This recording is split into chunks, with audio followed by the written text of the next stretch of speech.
केजरीवाल जी हैं, ये तो भ्रष्टाचारी हैं। ये तो बसों पर बैनरों पर दिखाई देते हैं। नरेंद्र मोदी बेस्ट प्रधानमंत्री है, जो भी कुछ करेंगे वो करेंगे। और 400 के मैं कहता हूँ उन्हें 450 के ऊपर पहुँचा दो।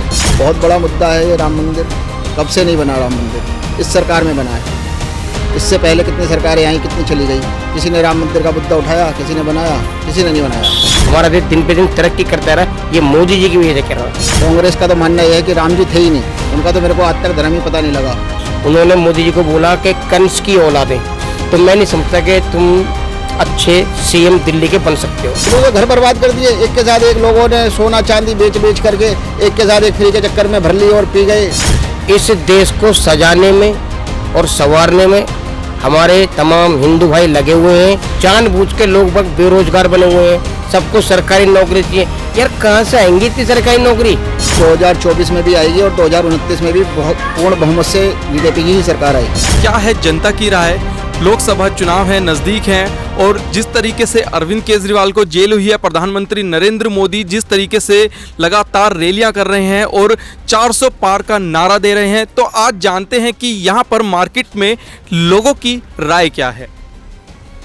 हमारी राय यह है कि बीजेपी सरकार बहुत अच्छे काम कर रही है। 2014 से ये सत्ता में है, केंद्र में है, और जो भी काम मोदी जी ने करे हैं बहुत अच्छे करे हैं। ये हमारे निगम पार्षद जी भी बीजेपी के हैं, और जो हमारे विधायक हैं जितेंद्र महाजन जी वो भी बीजेपी के हैं, और जो हमारे एमपी साहब हैं वो भी बीजेपी के हैं।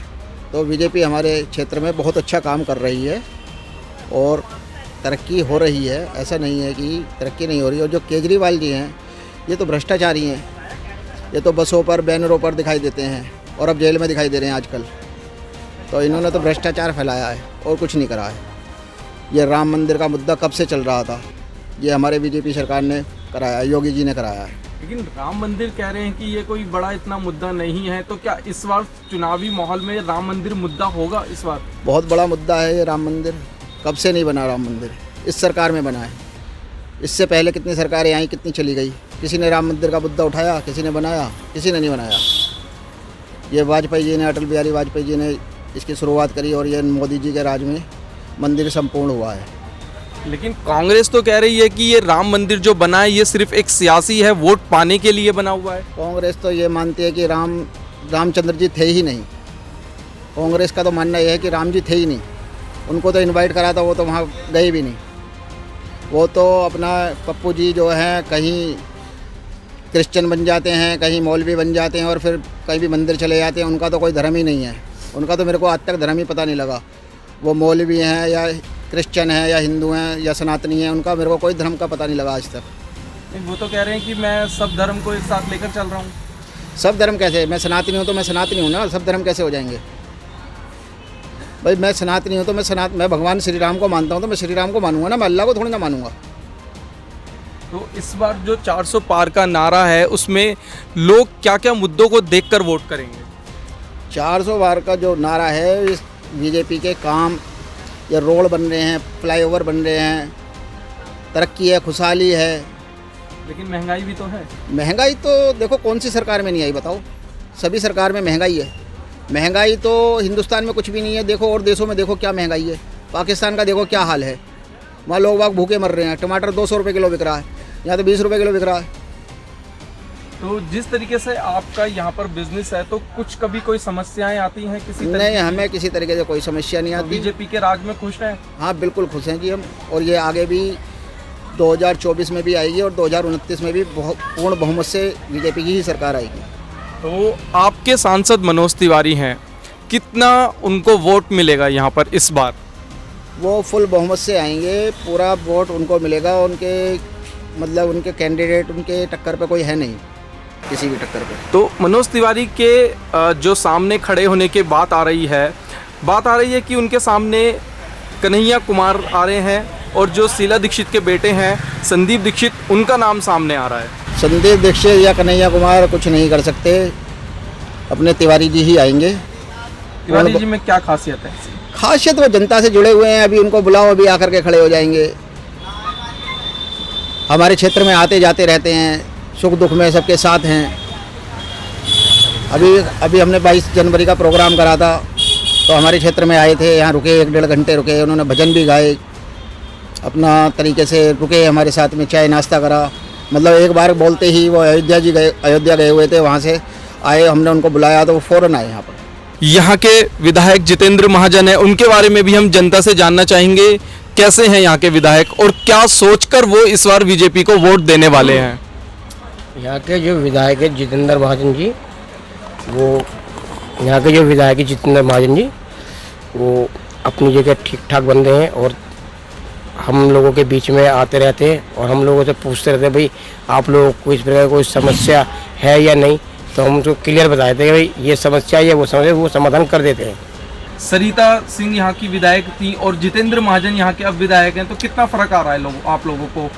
देखो जी, आम आदमी पार्टी का तो यहाँ पे कोई ऐसा जबरदस्त रुतबे वाली कोई बात है नहीं जी, और ना ही कोई ऐसा कोई खास काम वो करवा रहे हैं यहाँ पे वो लोग, जो बात है। तो 400 पार के नारे पे क्या कहना चाहिए? देखो जी, 400 पार के नारे में हम ये कहना चाहेंगे, अपने हिंदुस्तान के एक एक नागरिक के लिए यही कहेंगे कि जो भी कुछ करेंगे बढ़िया और बेहतर वो बीजेपी गवर्नमेंट करेगी। हमारे देश के पीएम नरेंद्र मोदी बेस्ट प्रधानमंत्री है, जो भी कुछ करेंगे वो करेंगे। और 400 के मैं कहता हूँ उन्हें 450 के ऊपर पहुँचा दो, वो बहुत अच्छा कर रहे हैं, बहुत अच्छा चल रहे हैं मोदी जी इस समय। और आज हमारे देश का नाम वर्ल्ड तक, हमारे देश का नाम हो रहा है, ये मोदी जी की मेहरबानी है।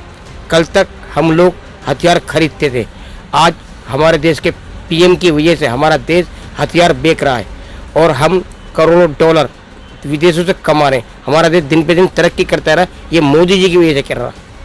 अभी एक रोजगार को लेके बड़ा मुद्दा है, युवाओं के पास नौकरी नहीं है, तो क्या ये भी एक बड़ा मुद्दा रहेगा इस बार?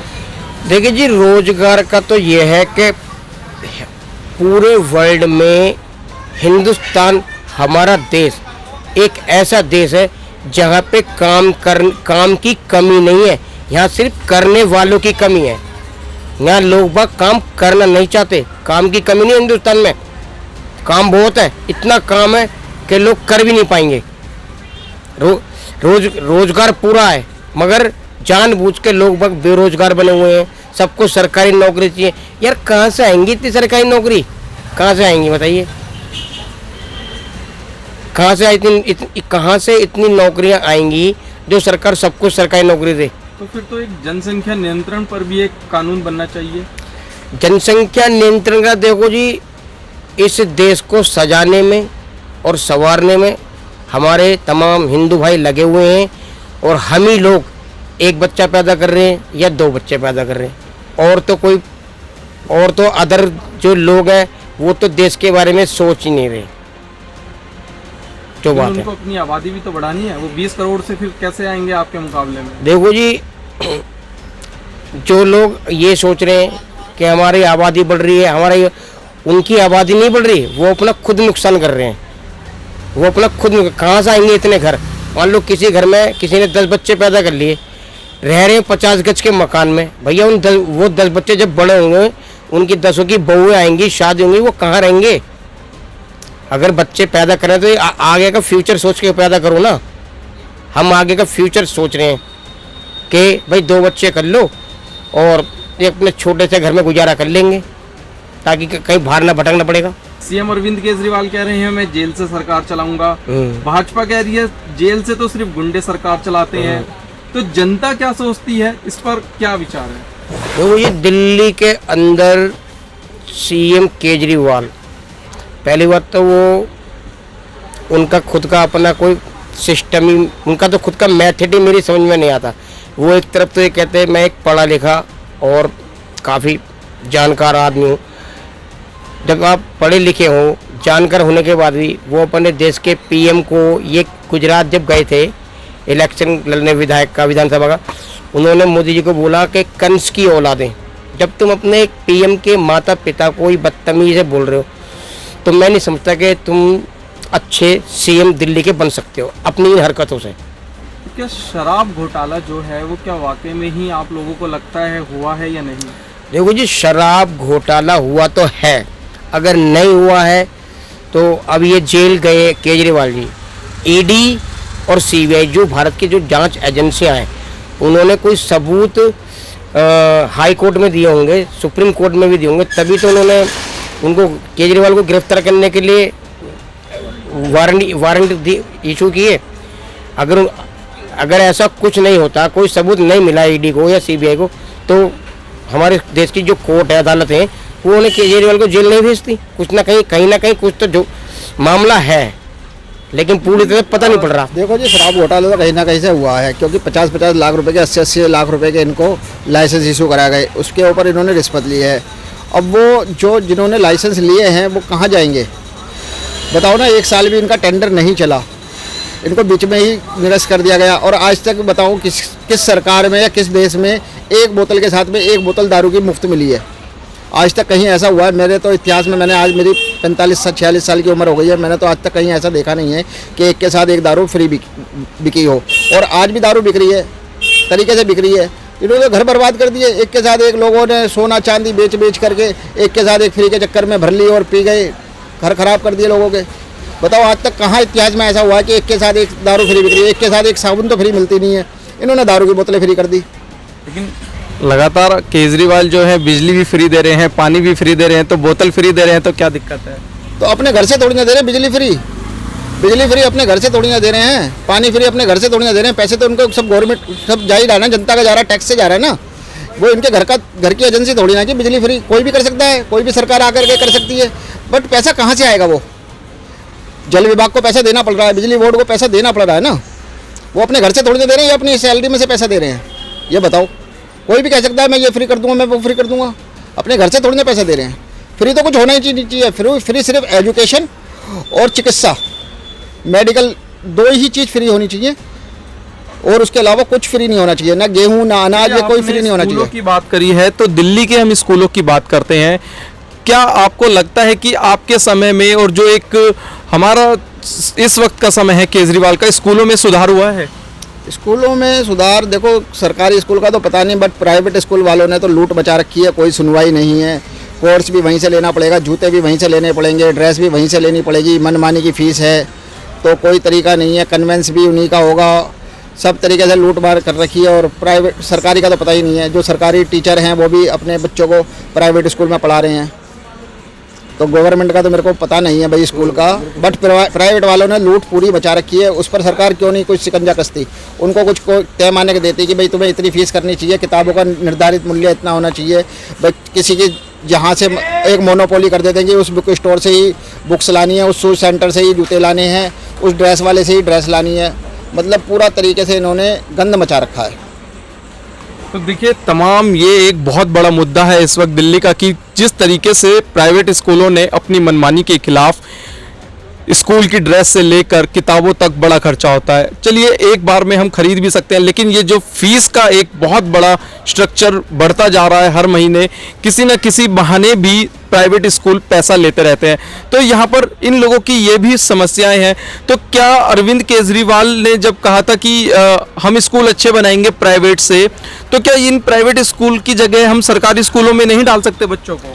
सरकारी स्कूल के शौचालय इतने खराब हैं कि आदमी जा नहीं सकता, वहाँ बच्चे जा नहीं सकते। गर्ल्स स्कूल के देखो, ये देखो शौचालय इतने, पीने की पानी की सुविधा कोई नहीं है, कोई तरीके की सुविधा नहीं है, कोई पंखे नहीं चलते, इलेक्ट्रिसिटी दिक्कत है, बहुत सारी दिक्कतें हैं।